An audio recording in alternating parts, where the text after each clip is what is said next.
டெல்லி லால் கிடே பக்கத்தில் இருக்க Hyundai i10 காரோட வெடி விபத்து தான் இன்றைக்கி நம்ம இந்தியா ஃபுல்லாக பேசிட்டு இருக்கிறதுக்கான முக்கிய காரணம். இந்த சம்பவத்தில் 8 பேர் உயிரிழந்திருக்காங்க, 24 பேர் காயடைஞ்சிருக்காங்க. இது என்ன நடந்துச்சு அப்படின்னு சொல்லி இந்த வீடியோவில் டீட்டெயிலாக சொல்கிறேன். நாட்டையே ஒழிக்கிருக்கு இந்த சம்பவம். இது நம்ம சும்மா கடந்து போகிற மாதிரி இல்லை. ஸோ வாங்க வீடியோவில் என்னன்னு கொஞ்சம் டீட்டெயிலாக சொல்கிறேன்.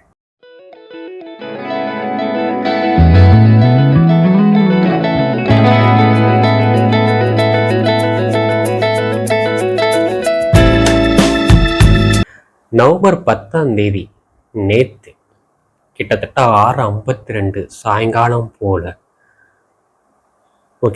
லால்கடே சிக்னல், மெட்ரோ ஸ்டேஷன் சிக்னல்னு சொல்லி சொல்கிறாங்க. ஆனால் அந்த சிக்னலில் நடந்த ஒரு வெடி விபத்து தான் இது. சுபாஷ் mark signal, Hyundai i10 car நின்றுச்சு. இந்த சிக்னலில் நின்ன ஒரு சில செகண்ட்லேயே பயங்கரமான வெடி. அந்த வெடியோட தாக்கம் எப்படி இருந்துச்சு அப்படின்னாக்க, பக்கத்தில் இருக்கிற 3 கார், மோட்டர் சைக்கிள் எல்லாமே தீ பற்றிக்கிட்டே எறிஞ்சிருக்கு.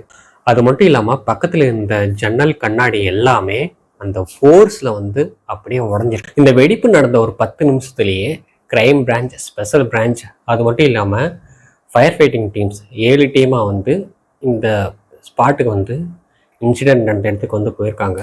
போய் கிட்டத்தட்ட ஒரு 2 மணி நேரம் போராடி இந்த தீயை அணைச்சிருக்கிறதா சொல்லியிருக்காங்க. இந்த சம்பவத்தை தொடர்ந்து இந்தியா ஃபுல்லாக ஹை அலர்ட் கொடுத்துருக்காங்க.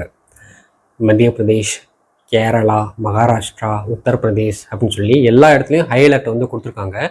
அது மட்டும் இல்லாமல் நம்ம அமித்ஷா அவர்கள் நேரடியாக அந்த ஸ்பாட்டுக்கு விசிட் பண்ணியிருக்காங்க.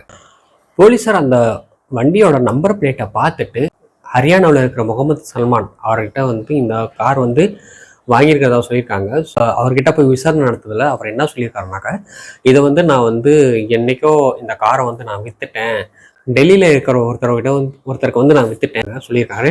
சொன்னதுக்கப்புறமா இவர் அவரை கை காட்டணும்ல, அவரை நான் வேற ஒருத்தர்கிட்ட விற்றுட்டேன் அப்படின்னு சொல்லிட்டாரு. சொன்னதுக்கப்புறமா இந்த இன்வெஸ்டிகேஷன் இன்னும் போய்கிட்டே இருக்குது.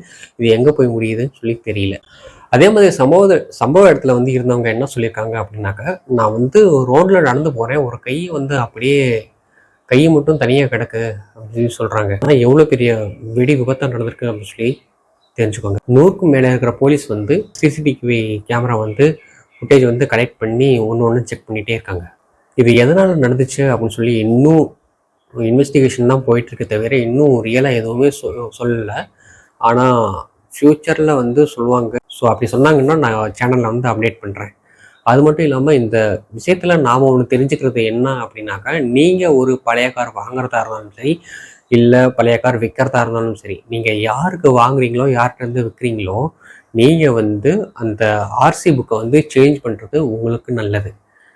இல்லாட்டி சேஞ்ச் பண்ணாமல் அப்படியே விட்டீங்க அப்படின்னாக்கா இது மாதிரி டேஞ்சரான ஜோனில் போய் மாட்டுறதுக்கான வாய்ப்பு உங்களுக்கு அதிகம். இன்கேஸ் உங்களுக்கு தெரிஞ்சவங்களா இருந்தாலுமே சரி, நீங்கள் ஆர்சி புக்கு கண்டிப்பாக சேஞ்ச் பண்ணிக்கோங்க. சேஞ்ச் பண்ணிவிட்டு நீங்கள் விற்றதுக்கான ஒரு பத்திரமும் ரெடி பண்ணி வச்சிட்டீங்க அப்படின்னாக்கா உங்கள் சைட் நீங்கள் சேஃபாக இருந்துக்கலாம். அப்படிங்கிறத விசாரணை மூலமாக நான் உங்களுக்கு சொல்லணும். அவ்வளோதான் கைஸ். இந்த வீடியோ எப்படி இருந்துச்சு, உங்களுக்கு இன்ஃபர்மேஷனாக இருந்துச்சா இல்லையா அப்படிங்கிறத கீழே கமெண்ட்டில் சொல்லுங்கள். மறக்காமல் லைக் அண்ட் சப்ஸ்கிரைப் பண்ணி வச்சுருங்க. அண்ட் ஃபைனலாக தேங்க்ஸ் ஃபார் வாட்சிங். பாய்.